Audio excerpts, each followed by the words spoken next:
Put your hands together for Jamie Scandal. Jamie! Keep it going till she gets here. Yeah, there you go. Okay. Oh my God.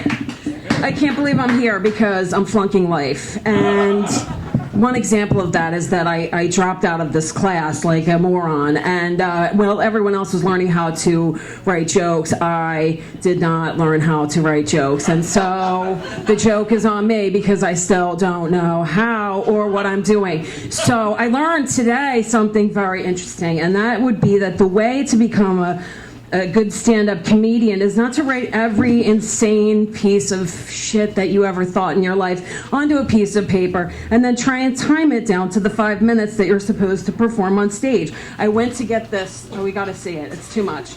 It actually sounds like a bomb, okay? So if you're timing yourself and it's ticking down the seconds to your doom, and then it dings like a bomb, you are almost guaranteed to bomb, which is likely what you're about to see right now. If I go long, feel free to get the gorilla claw, because I never got the shit correct. I really tried. You're great, you're great.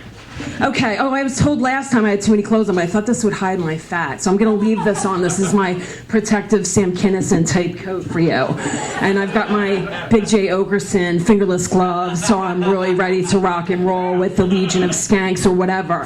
Now, what am I thinking? Oh, I came to New York to be a rock star, some kind of star. I thought for sure star was going to be in the title, not dog walker for 10 years, okay? I don't know what happened. I mean, I was like, oh, you'll be a singer, or you'll be a movie star, or you'll be a rock star, you'll be at the very least an international ukulele superstar. And none of these things happen. And I'm trying to figure out where I went wrong, because as a child, I used to be like a very, very nerdy A+ student. I was absolutely a perfectionist about everything. And then like somehow in the slide into punk, when I thought I was a punk, and I started going to keggers and being like, yes, bring me every kind of alcohol that you have. Let's play quarters with the seniors. And then I'll go home and I'll eat 4 eclairs while I watch Monty Python, laughing and laughing. And then I'll get a giant red Slurpee and go to the flea market and projectile vomit a giant red 5-foot puke out towards a family turning a corner and shock them to death because they think it's blood. Now you would think a person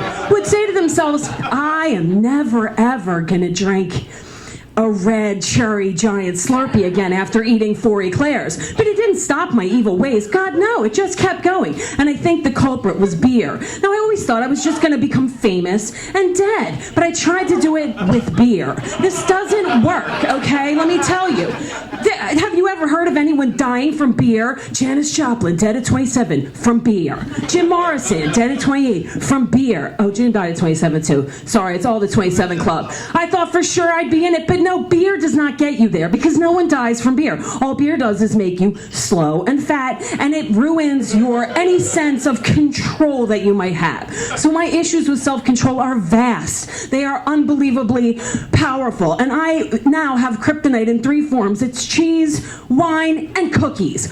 What the fuck? I'm an adult. I'm like some crazy child, teenager that just never grew up. And I thought when I got to be 21, it would just magically come into place. It would just be like a fully formed adult, and I would be perfect. But no, this did not happen. And so I fight it. I have a conscience. I want to do better. And I have like an angel on this shoulder and a devil on the other. But I hardly ever listen to Angel because she's a little bitch, all right? She's like some fashionista, skinny, never been fat, Chloe Sevigny type, you know? And she's got a little voice that says stuff like, are you really gonna eat that? Are you really gonna melt cheese on another piece of bread? Like, that pizza already has cheese on it. You're gonna get double cheese? That's like totally gross. Like, what is wrong with you? You don't see the fat on your ass? You think that jacket's hiding anything? Bitch, that's not hiding anything.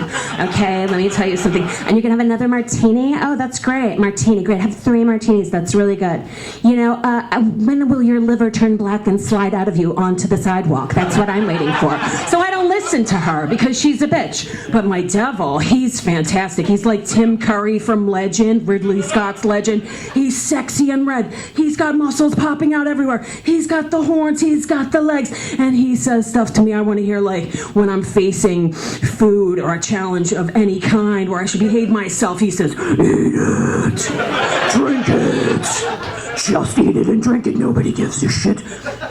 And I'm like, but Charlize Theron says if I want a movie star body, I should stop eating at 7 p.m. And he goes, eat it, have your pasta dinner at 10 p.m. Eat that chicken fried rice at 1 a.m. You won't get a stomachache, you won't get fat, just eat it. And so I do, because he's powerful. I melt cheese on everything. I can't stop at one cookie, I eat the whole box. One glass of wine, are you insane? I drink the whole box. So that's how it's been going. It's flunking life. And I gotta be positive about things. If you want to learn how to flunk life, I could teach you how. Just eat whatever the fuck you want, drink as much as you want, and feel bad all the time. Now, okay, I try to fight this, and I got a bike because I can't run because I have like monster feet. You know, Lady Gaga does the monster thing, and she's like, come on, monsters, come on. And I'm like, that's your fucking feet, man. You can't run on those. They're all messed up. That's from 10 years of walking dogs, okay? You spend 10 years picking up the poops of other people's pets, it's gonna take a toll. So I gotta ride my bike. And I jump on it, it's gold. I'm like, I got a gold bicycle. It's got shit painted all over it. Surfers and hippie mobiles and palm trees and stuff. I decorated the basket all disco so people would they take their pictures with it. Oh, it's flowers, the Christmas, it's so nice. I got some crazy helmet to keep the brains in there because they're working so well. And the flames are on it. Like, what am I, a 7-year-old boy? Why do I have this stupid helmet?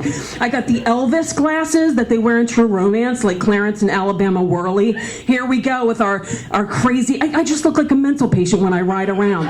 And sometimes I almost hit people, and I don't mean to. So far I haven't killed anybody, it's good. But I did have a run-in the other day on Fifth Avenue when I saw a person with many children, a very tall man, and he was giving me the evil eye as I went by. Now, at first I was going slow, and I was slowing down because it was Liam Neeson, and I was like, holy shit, it's Liam Neeson. Now, the helmet with the flames is going, the crazy Elvis glasses are going, the giant boobs are jiggling, the fat is rocking out of every part of me, and because it's cobblestone sidewalk, and I'm on the sidewalk. I'm riding on the sidewalk next to Liam Neeson and his kids. And he gives me that look from Taken where he's on the phone and he's like, get off the sidewalk or I will follow you and I will find you and I will kill you. And I'm like, holy crap. So I speed up some more. Now the whole junk is just jiggling all over the place. And I get this because he goes from stone cold death stare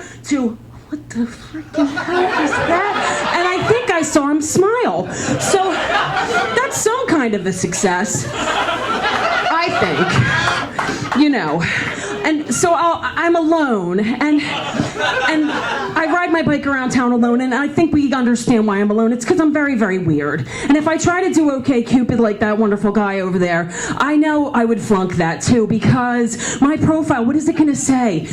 I'm obsessed with great white sharks. Why? She's an adult. What is she doing? Do I have 2 7-year-old boys shrunken down and living inside my boobs? What's next, dinosaurs? Like, what are you talking about? And since I was a kid, Jaws, in my profile, her car was 18 feet long and had a blood red interior. She named it Jaws, of course, because it was her great white car. Sometimes she has fantasies in the daytime when she's walking dogs about being the Beastmaster. Since the Beastmaster got canceled, she thinks it would be nice if she could control the minds of all the animals in the world using her mind. She thinks that she would teach the dogs to pick up their own poop. She thinks that she could talk to the squirrels and the bees and the birds and the trees. She also would like to have a pet great white shark that she could just whistle like the taxi cab guys do. I still don't know how to do it. And it would just come to her from the Hudson. Perhaps it would be the biggest one ever. Perhaps a megalodon, which if you don't know what that is, it's a dinosaur. So maybe those 7-year-olds inside are winning, okay? The megalodon she hallucinates would come to the edge of the river like her little pet, like her little dog. But he'd be 40 feet long and have a mouth this big that a whole human could fit inside without him chomping or without them bending up. And she would pet him on the nose because you can do that with great whites, you know. It hypnotizes them. And I'd be like, hey, buddy, you want to help me out? Because I got a plan for us. And then I'd line up all my enemies and everyone who was ever an asshole to me. Nick the 3-fingered landlord with the breath that smells like an entire old folks' home died just behind his back molar. 3A, my arch enemies, the evil monsters from Peru who do nothing but move furniture around and ruin my life.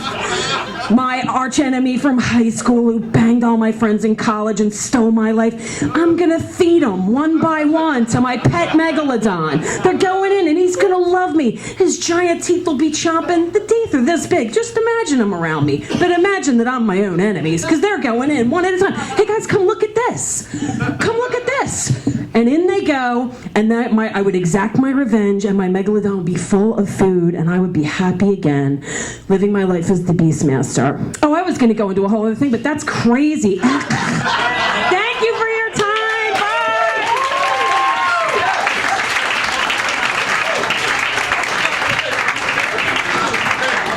Jamie Scandal, everybody.